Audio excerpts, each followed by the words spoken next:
back. Let's bring you some sports updates now. 2010 has been a great year for Chennai's Bujji Somdev Devvarman.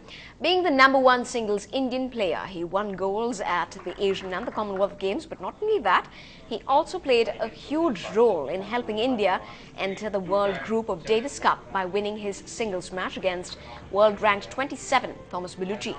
Patting him on the back today, the Tamil Nadu Tennis Association, the SL Group and the Park Hotel felicitated the boy adopted by Chennai, Somdev Devvarman.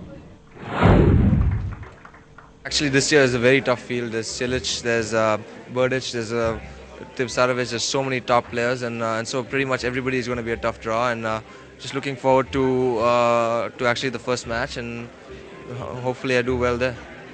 I mean, just playing on centre court actually and hearing everybody cheering for me, that's it's the best feeling for sure. You feel very humbled by it because you know where you were a few years ago, and to be out there on centre court and be the guy that people are cheering for is a very special feeling. I feel like just winning gold medals for India is something that's a huge honor. I take it as one of the best achievements of my life, so I'm just very happy it all ended the way it did. I think I've put in a lot of hard work, so I'm going to try and get better, try and improve, and hopefully crack the top 75, top 50 by the end of the year.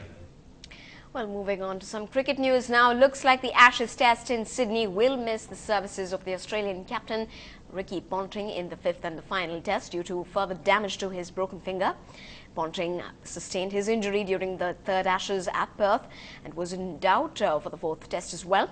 X-rays after that test on his left hand showed that this fracture had moved during his 4th test loss. Meanwhile, New South Wales batsman Usman Khawaja has been brought in as the cover for Ponting. In the absence of Ponting, though, Vice-Captain Michael Clarke is likely to take charge. And with that, we wrap this bulletin. Thanks so much for being with us.